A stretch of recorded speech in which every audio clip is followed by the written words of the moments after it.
അങ്ങനെ ആ കാത്തിരിപ്പിന് വിരാമമാകാനുള്ള സമയമായി. കേരള ബ്ലാസ്റ്റേഴ്സിന്റെ ISL മത്സരങ്ങൾ വീണ്ടും തുടങ്ങുകയാണ്. 2 ആഴ്ചയുടെ ഇടവേളയ്ക്ക് ശേഷമാണ് ബ്ലാസ്റ്റേഴ്സ് വീണ്ടും ഏറ്റുമുട്ടാൻ പോകുന്നത്. മോഹൻ ബഗാനാണ് ബ്ലാസ്റ്റേഴ്സിന്റെ എതിരാളികൾ. കൊച്ചി കല്ലൂർ സ്റ്റേഡിയത്തിലാണ് പോരാട്ടം എന്നുള്ളതാണ് മറ്റൊരു സവിശേഷത. ബ്ലാസ്റ്റേഴ്സിനെ സംബന്ധിച്ച് ഇനിയുള്ള മത്സരങ്ങളെല്ലാം നിർണായകമാണ്. ഇനിയുള്ള 5 മത്സരങ്ങളും നിർണായകമാണ്. പരമാവധി മത്സരങ്ങളിൽ നിന്നും പരമാവധി പോയിന്റ് നേടുക എന്നുള്ളത് തന്നെയാണ് ബ്ലാസ്റ്റേഴ്സിനെ സംബന്ധിച്ച് ISL പ്ലേ ഓഫിലേക്ക് കടക്കുക എന്നുള്ള ലക്ഷ്യത്തിലേക്ക് എത്താൻ സാധിക്കുകയുള്ളൂ. അപ്പോൾ അതിന് മുന്നോടിയായിട്ടുള്ള ഒരു വമ്പൻ മത്സരം തന്നെയാണ് മോഹൻ ബഗാനെതിരെയുള്ള പോരാട്ടം.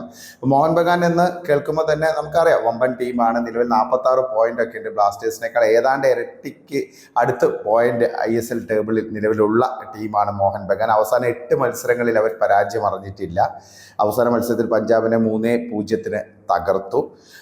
പ്രയാസമുള്ള, അതായത് തോൽപ്പിക്കാൻ പ്രയാസമുള്ള ഒരു ടീം തന്നെയാണ് മോഹൻ ബഗാൻ. വളരെ ഫോമിഡബിൾ ആയുള്ള ഒരു നിരയാണ്. ബെഞ്ച് സ്ട്രെങ്ത് തന്നെ വളരെ ടോപ്പാണ്. അപ്പം അങ്ങനെയൊക്കെയുള്ള ഒരു ടീമിനെതിരെ നേരിടുമ്പോൾ സ്വാഭാവികമായിട്ടും ബ്ലാസ്റ്റേഴ്സിന്റെ ഭാഗത്ത് നിന്ന് ഏറ്റവും മികച്ച കളി തന്നെ കാഴ്ചവെക്കേണ്ടി വരും.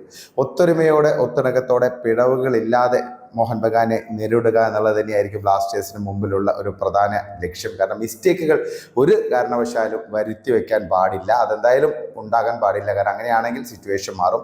പിന്നെ മോഹൻ ബഗാൻ എന്ന് പറഞ്ഞാൽ ബ്ലാസ്റ്റേഴ്സിന് മുട്ടാൻ പറ്റിയ ടീമൊക്കെ തന്നെയാണ്. പ്രത്യേകിച്ച് കൊച്ചി കല്ലൂർ സ്റ്റേഡിയത്തിലാണെങ്കിൽ നമുക്ക് കുറച്ചും കൂടെ ഒരു ആത്മവിശ്വാസമൊക്കെ ഉണ്ടാകും എന്നുള്ള കാര്യത്തിൽ സംശയമില്ല. കാരണം ആദ്യ ലെഗിൽ ISL ഈ സീസണിലെ ആദ്യ ലെഗിൽ നമ്മൾ 3-2 മോഹൻ ബഗാനോട് പരാജയപ്പെട്ടത്. അതായത് നന്നായിട്ട് കളിച്ചിരുന്നു. 2-1 ഒരു സമയത്ത് ലീഡ് നേടിയതിന് ശേഷമാണ് നമ്മൾ അവസാനം സ്റ്റോപ്പേജ് ടൈമിൻ്റെ അവസാനം ആ ഒരു ഗോൾ വഴങ്ങി 3-2 തോൽവി വഴങ്ങേണ്ടി വന്നത്. ആ മത്സരത്തിൽ ഷോട്ടുകളാണെങ്കിലും ഓൺ ടാർഗറ്റ് ഷോട്ടുകളുടെ കാര്യത്തിലൊക്കെ ബ്ലാസ്റ്റേഴ്സ് ഏതാണ്ട് ഒപ്പത്തിനൊപ്പം തന്നെ പിടിച്ചിരുന്നു മോഹൻ ബഗാനുമായി. അപ്പോൾ അതുകൊണ്ട് മോഹൻ ബഗാനെതിരെയുള്ള മത്സരത്തെ ഒരിക്കലും ജയിക്കാൻ പറ്റില്ല എന്നുള്ള മത്സരമൊന്നുമില്ല. അപ്പോൾ കഴിഞ്ഞ മത്സരത്തിൽ ചെന്നൈയിനെതിരെയൊക്കെ കാഴ്ചവെച്ച ആ പ്രകടനം കുറച്ചുകൂടെ വളരെ ആധികാരികമായിട്ട് ബ്ലാസ്റ്റേഴ്സിന് മുന്നോട്ട് പോകാൻ സാധിക്കുകയാണെങ്കിൽ നല്ലൊരു കോമ്പറ്റീഷൻ തന്നെ മോഹൻ ബഗാന് കൊടുക്കാൻ സാധിക്കുമെന്നാണ് തോന്നുന്നത്. പിന്നെ മോഹൻ ബഗാനിൽ ചില അസാന്നിധ്യങ്ങളൊക്കെ ഉണ്ട്. അത് നമുക്കറിയാം. കാരണം പരിക്ക് കാരണം സഹൽ, നമ്മുടെ മലയാളി താരമായ ബ്ലാസ്റ്റേഴ്സിന്റെ മുൻ താരമായ സഹൽ കളിക്കുന്നില്ല. പിന്നെ ആശിഷ് റായ് ഇല്ല. അതുകൂടാതെ തന്നെ അനിരുദ്ധ് താപ്പിയും കളിക്കുന്നില്ല. അതിനേക്കാൾ ഉപരിയായിട്ട് ഗ്രെഗ് സ്റ്റുവർട്ട് ഇല്ല എന്നുള്ളതാണ്. ഗ്രെഗ് സ്റ്റുവർട്ട് സസ്പെൻഷനാണ്. കാരണം കാർഡ് അക്യുമുലേഷൻ കാരണം ഗ്രെഗ് സ്റ്റുവർട്ടിന് കളിക്കാൻ സാധിക്കില്ല. മോഹൻ ബഗാന്റെ ഒരു പ്ലേ മേക്കർ എന്നൊക്കെ പറയുന്ന പ്രധാനപ്പെട്ട വിദേശ താരമാണ് ഗ്രെഗ് സ്റ്റുവർട്ട്. സ്റ്റുവർട്ട് ഇല്ല എന്നുള്ളത് ബ്ലാസ്റ്റേഴ്സിന് അല്പം ആശ്വാസമാണ്. പക്ഷേ ബെഞ്ച് സ്ട്രെങ്ത് ഉള്ള ഒരു ടീം ആയതുകൊണ്ട് തന്നെ നമുക്ക് ഒരിക്കലും മോഹൻ ബഗാൻ അങ്ങനെ വിലയിരുത്താൻ സാധിക്കില്ല. പല താരങ്ങളും സബ്ബായി വന്നിട്ടൊക്കെ ഇമ്പാക്റ്റ് ഉണ്ടാക്കുന്ന ഒരു ക്ലബ്ബാണ് മോഹൻ ബഗാൻ. അവരുടെ മുന്നേറ്റ നിര എന്ന് പറയുന്ന മെക്ലാരനൊക്കെ മികച്ച ഫോമിലാണ്. പെട്രാറ്റോസ് ഉണ്ട്. അതുകൂടാതെ പിന്നെ കമിങ്സ് ഉണ്ട്. പിന്നെ ഇന്ത്യൻ താരങ്ങളായ ലിസ്റ്റൻ കൊലാസോയും ഒക്കെ മൻവീർ സിംഗ് ഇവരെല്ലാം ഉണ്ട്. അതുകൂടാതെ ആഷിഖ് കുരുണിയൻ. ഡിഫൻസിലാണെങ്കിൽ ആൽബർട്ടോ റോഡ്രിഗസ് എന്ന മികച്ച പെർഫോമറായ വിദേശ പ്ലെയർ ഉണ്ട്. അതിനൊപ്പം തന്നെ സുഭാഷിഷ് ബോസും ദീപേന്ദു വിശ്വാസമൊക്കെ ഉണ്ട്. അപ്പോൾ ഇവരെല്ലാം ഒന്നിനൊന്ന് മെച്ചപ്പെട്ട പ്ലെയേഴ്സ് തന്നെയാണ്. അപ്പോൾ ബ്ലാസ്റ്റേഴ്സിലേക്ക് വരികയാണെങ്കിൽ നോഹ സദോയ് ഇല്ല എന്നുള്ളതാണ് നമുക്ക് വിഷമമായുള്ള ഒരു വസ്തുത. കാരണം സദോയ് കഴിഞ്ഞ മത്സരത്തിൽ ലൂണയുമായുള്ള ആ ഒരു വിഷയമൊക്കെ ഉണ്ടായിരുന്നു. പക്ഷെ അതെല്ലാം കെട്ടടങ്ങി ഒരു നോർമൽസിലേക്ക് വരുന്ന ഒരു സിറ്റുവേഷനിലാണ് ഇപ്പോൾ നോഹ സദോയ്ക്ക് കളിക്കാൻ പറ്റില്ല എന്നുള്ള ഒരു റിപ്പോർട്ടുകളൊക്കെ കഴിഞ്ഞ ദിവസങ്ങളിൽ വന്നത്. അപ്പോൾ അദ്ദേഹത്തിന് പരിക്കാണ്. അപ്പോൾ സദോയുടെ ഒരു അഭാവം ഒരു തിരിച്ചടി തന്നെയാണ്. കാരണം നോഹ ഒരു ഇമ്പാക്റ്റ് ഉണ്ടാക്കാൻ പറ്റിയ, പ്രത്യേകിച്ച് ഇൻഡിവിജ്വൽ പ്ലേയിലൂടെ ഒരു ഇമ്പാക്റ്റ് ഉണ്ടാക്കാൻ പറ്റിയ പ്ലെയറാണ്. അതിപ്പോൾ സബ്ബായിട്ട് വരികയാണെങ്കിൽ പോലും വളരെ നിർണായകമായുള്ളൊരു ഇമ്പാക്റ്റ് നോഹയ്ക്ക് ഉണ്ടാക്കാൻ പറ്റുന്ന ഒരു പ്ലെയറാണ്. അപ്പോൾ നോഹയുടെ അഭാവം ബ്ലാസ്റ്റേഴ്സിന് ഒരു തിരിച്ചടി തന്നെയാണ്. അത് അങ്ങനെയെല്ലാം നമ്മൾ പറയാതിരിക്കാൻ പറ്റില്ല. പക്ഷെ അങ്ങനെയാണെങ്കിൽ ഇപ്പോൾ കഴിഞ്ഞ മത്സരത്തിൽ ചെന്നൈയിനെതിരെ 3-1 തകർപ്പൻ വിജയം ബ്ലാസ്റ്റേഴ്സ് നേടിയപ്പോൾ നോഹ ഇല്ലാതെ, അതായത് സ്റ്റാർട്ടിങ്ങിൽ നോഹ ഇല്ലാതെയാണ് ഇറങ്ങിയത്. പുരുഷോത്തമൻ്റെ ശിക്ഷണത്തിൽ ബ്ലാസ്റ്റേഴ്സ് ഒരു പരീക്ഷണമാണ് നടത്തിയത്. അത് വിജയിച്ചിരുന്നു.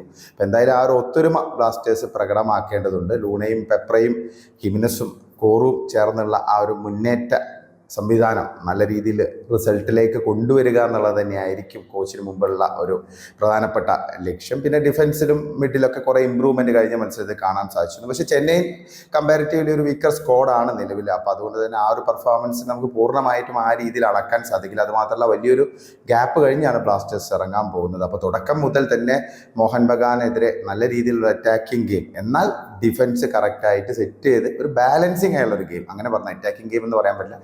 അറ്റാക്കിങ് തുടർച്ചയായിട്ട് അറ്റാക്കുകൾ നടത്തുക, അതിനൊപ്പം തന്നെ ഡിഫൻസ് സെറ്റാക്കി നിർത്തുക എന്നുള്ളൊരു ടാക്ടിക്സിലേക്ക് ബ്ലാസ്റ്റേഴ്സ് പോകേണ്ടി വരും. ഇപ്പോൾ കഴിഞ്ഞ മത്സരത്തിലൊക്കെ ആവശ്യ സമയത്ത് മാത്രം അറ്റാക്ക് ചെയ്യുന്നൊരു സ്ട്രാറ്റജിയാണ് പുരുഷോത്തമൻ ആവിഷ്കരിച്ചത്. അപ്പം അതും ഒരു പരിധി വരെ വർക്കൗട്ട് ചെയ്തിരുന്നു. കാരണം എല്ലാ ടൈമും അറ്റാക്ക് ചെയ്യാതെ ഓഫ് ദ ബോളും മത്സരം കൺട്രോൾ ചെയ്യാൻ പറ്റും എന്നുള്ള ഒരു എക്സാമ്പിൾ ആയിരുന്നു ബ്ലാസ്റ്റേഴ്സിന് കഴിഞ്ഞ മത്സരത്തിലെ തന്ത്രം. അപ്പം ആ രീതിയിലൊരു പുതിയ തന്ത്രം, അതായത് എല്ലാ മത്സരങ്ങളും അതാത് ടീം ആരാണോ എതിരാളികൾ അവർക്കനുസരിച്ചുള്ളൊരു തന്ത്രം രൂപപ്പെടുത്തുക എന്നുള്ളതായിരിക്കും ഗുണം ചെയ്യുക എന്ന് തോന്നുന്നു. അപ്പം നമുക്കിതിപ്പം എന്തായാലും അങ്ങനെ തന്നെ പ്രതീക്ഷിക്കാൻ പറ്റും. കാരണം മികച്ച രീതിയിൽ തന്നെ ബ്ലാസ്റ്റേഴ്സ് കൈമെയ് മറന്നൊരു പോരാട്ടം സ്വന്തം ഗ്രൗണ്ടിൽ കാഴ്ചവെക്കുമെന്നാണ് പ്രതീക്ഷിക്കുന്നത്. കാരണം നിലവിലിപ്പോൾ പ്ലേ ഓഫ് സാധ്യതകളിൽ നിലവിലിപ്പം ബ്ലാസ്റ്റേഴ്സിന് 24 പോയിന്റാണുള്ളത്. 8ാം സ്ഥാനത്താണ് ബ്ലാസ്റ്റേഴ്സ് നിൽക്കുന്നത്. ഒഡീഷ 7ാം സ്ഥാനത്ത് നിൽക്കുന്നു. ഒഡീഷയ്ക്ക് 26 പോയിന്റാണുള്ളത്.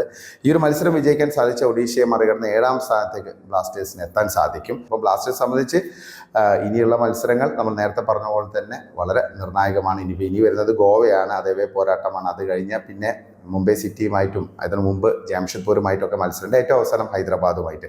അപ്പോൾ ഈ മത്സരങ്ങൾക്ക് മുമ്പ് മോഹൻ ബഗാനെ പരാജയപ്പെടുത്താൻ സാധിക്കുകയാണെങ്കിൽ ബ്ലാസ്റ്റേഴ്സിൻ്റെ ആത്മവിശ്വാസവും വലിയ രീതിയിൽ ഉയരും എന്നുള്ള കാര്യത്തിൽ സംശയമില്ല. അത് ഈ പ്ലേ ഓഫിലേക്കുള്ള ബ്ലാസ്റ്റേഴ്സിൻ്റെ യാത്രയെ തന്നെ സഹായിക്കുമെന്നാണ് നമ്മൾ പ്രതീക്ഷിക്കുന്നത്. എന്തായാലും ഒരു വമ്പൻ പോരാട്ടത്തിനായി നമുക്ക് കാത്തിരിക്കാം. അപ്പോൾ കഴിഞ്ഞ ആദ്യ ലെഗിലെ ആ ഒരു അബദ്ധങ്ങളൊക്കെ മറികടന്ന് കറക്റ്റായിട്ട് അതിനെ പരിഹരിച്ച് ഒരു പോസിറ്റീവ് റിസൾട്ടിലേക്ക് ബ്ലാസ്റ്റേഴ്സ് വരട്ടെ എന്ന് നമുക്ക് പ്രത്യാശിക്കാം.